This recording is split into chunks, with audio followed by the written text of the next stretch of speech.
Channel.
What's up, Neal Walter here for the Guitar Tricks channel with a new lesson coming at you right now.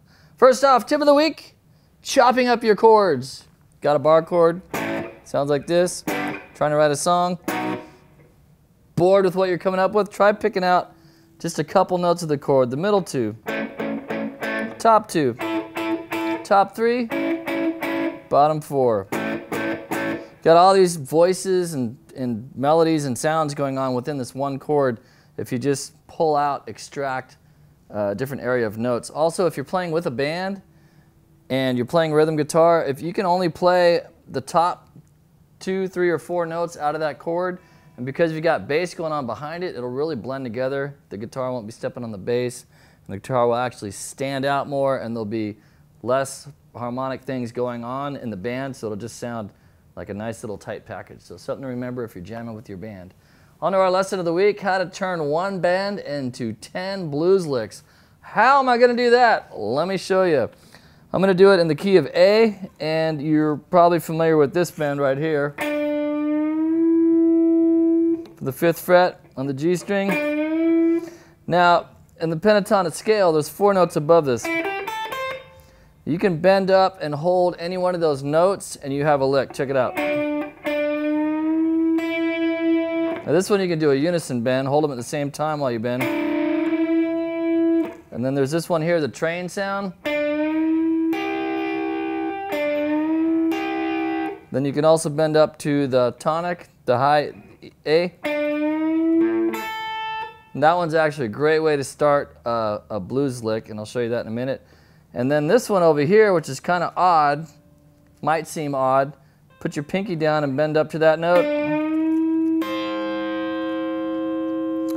I'll show you where this one comes in really handy in a second too. And then the last but totally of all not least, is this one where you can kind of imitate a pedal steel sound by this.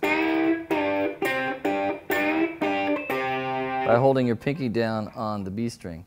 So, how do these work in context? Well, one of them I really like is to bend up and hit the high E right here, and it's a great way to start if you're playing the blues. Ding, ding, ding. Great opening lick right there for blues, and you can even play it on just about every chord change and it'll sound awesome. This one right here, you can repeat it. You can do a unison bend. Up, unison bend down. Sounds awesome. This one sounds great like that, or if you bend up and then hit the note, hold it. You can do the train sound. And then this one right here is a little out of character, you might think, but if you think about it, you're bending up to this note, which forms a C major chord, right? So you're bringing out these 2 notes. So anytime someone's playing a C major, you could just remember to put your pinky on the tonic and bend up to that. Jimi Hendrix uses this one a lot. And then the last one, the pedal steel sound. It's a little playing around by anchoring that pinky and So now you're probably thinking, well, wait a minute, that's only 5. This guy's robbing me out of some extra licks. But if you go down to the major, would you call it the relative major? Because that's the relative minor to A major. So if you go down 3 frets, you'll be in A major, and you can use both sets of licks over most blues progressions, because you can mix major and minor in case you didn't know in blues, and it sounds awesome. It's what gives it that bluesy tone. So you got this one going on.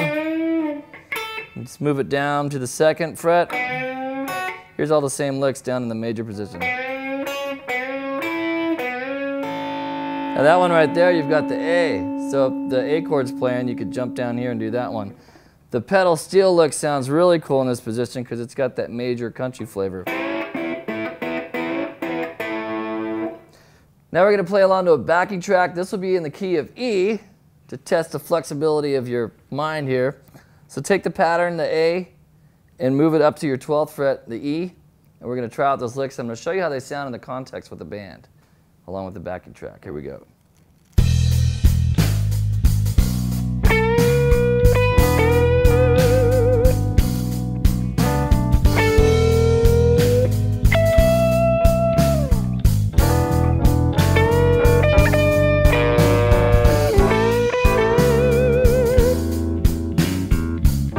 Major.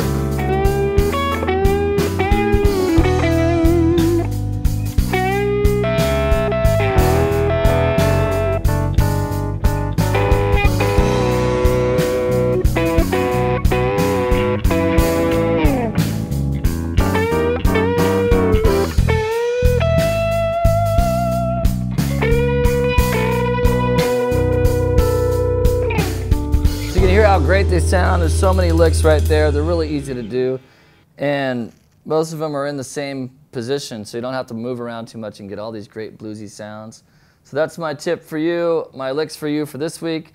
Hope you enjoyed it, and I hope it adds something special to your playing technique and toolbox of licks.